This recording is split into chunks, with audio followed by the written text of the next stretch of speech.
নড়ছে না? নড়ছে। এটা হলো মিরকার পোনা।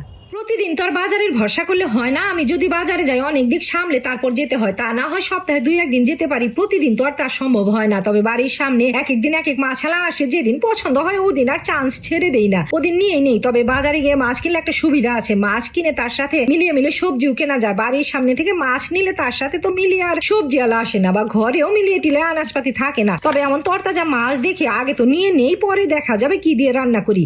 তো হাফ কেজির মতো মাছ নিয়ে বাইরে বসে কেটে কুটে, আর এগুলো হলো বাটা পোনা মাছ। যেদিনই মাছালা হাড়ি নিয়ে আসে ওই দিন হাড়ি দেখে আমি বুঝতে পারি এর মধ্যে জ্যান্ত মাছই আছে। তো মাছে ছাই ভরিয়ে একটা একটা করে আঁশ ছাড়িয়ে মাছগুলো কেটে ধুয়ে নিয়ে এসে নুন হলুদে মেখে, সবজি টবজি না থাকলেও সর্ষে ভরসা সাদা কালো সর্ষে জলে ভিজিয়ে দিয়ে উনান জলে কড়াই বসিয়ে গরম কড়াই সর্ষে তেলও দিয়ে দিলাম। মাছ সবজি দিয়েই করি আর সর্ষে দিয়েই করি, আমাকে তো মাছ ভেজেই নিতে হয়। আর এই মাছ ভেজে নিলে খেতে বেশি ভালো লাগে। গরম তেলে মাছ ভাজতে দিয়ে পাটাতে সর্ষে নিয়ে তাতে নুন কাঁচা লঙ্কা, আগে আমার ঠাকুমাকে দেখতাম সর্ষে দিয়ে কোনো কিছু রান্না করলে তাতে শুধুমাত্র সর্ষে আর কাঁচা লঙ্কাই বেটে দিত, আর কোনো কিছু মশলাই দিত না। তবে এখন দেখা যায় আমরা সর্ষে দিয়ে কোনো কিছু রান্না করলে অল্প পেঁয়াজও বেটে দেই। ইলিশ মাছের কথা আলাদা, মাছালা তো এমনিতে হাক দেয় বাটা মাছ বলে। তবে ওইখানে বড় জোর 3-4টে বাটা আছে আর বাকি সবগুলোই পোনা। আর এই পোনা মাছ একটু ভেতো ভেতো হয়, তাই জন্য ওই সর্ষের সাথে অল্প একটু পেঁয়াজও বেটে দেই। এদিকে প্রথম কড়াইয়ের মাছগুলো উল্টে পাল্টে লাল লাল করে ভেজে বাকি মাছগুলো ভাজতে দিয়ে পাটার বাটনা কমপ্লিট করে বেটে নামিয়ে দুইবারে সবগুলো মাছও ভেজে নামিয়ে ওই তেলে কালো জিরে ফোড়নে আগে সর্ষে পেঁয়াজ বাটা, পরে অল্প হলুদ লঙ্কা গুঁড়ো ভালোভাবে নেড়েচেড়ে কষিয়ে ঝোলের জল দিয়ে মাছগুলো তো নুন হলুদ দিয়ে মেখে ভাজছি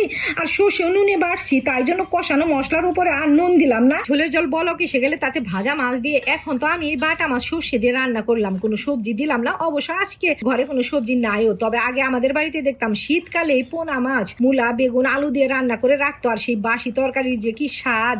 এখন তো মূলা সারা বছরই পাওয়া যায়, পাওয়া গেলে কি হবে অন্য সবজি খেতে চায় না, আবার খাবে মূলা। যাই হোক, শেষে ধনে পাতা কুচি ছড়িয়ে নেড়েচেড়ে মিশিয়ে এখন আমাদের রান্না বাড়িতে একটা নকশা হয়েছে, এ সবজি দেবে না ও সবজি খাবো না, তবে সব রান্নাতে আবার ধনে পাতা দিতে হবে। আর সর্ষে বেটে যে কোনো তরকারি করলে শেষে একটু কাঁচা সর্ষের তেল ছড়িয়ে দিলে তরকারিটা ঝাঁঝ হয়, খেতেও স্বাদের হয়। যাই হোক, রান্না হয়ে গেছে, তরকারিটা একটা স্টিলের থালায় ঢেলে আর যাই রান্না বাড়ি করি না কেন চারটে গরম ভাত দিয়ে খেতে পারলে আমার শান্তি। সে শাক পাতা বাটা ভর্তা হলেও আমি পেট ভরেই খাই। তো আজকে আবার মাছ, তো সে যাই হোক, সর্ষে বাটা দিয়ে বাটা পোনা মাছের ঝালে মা আমি এতে পেট ভরে দুপুরবেলায় খেয়ে নিলাম। ও সেই স্বাদ।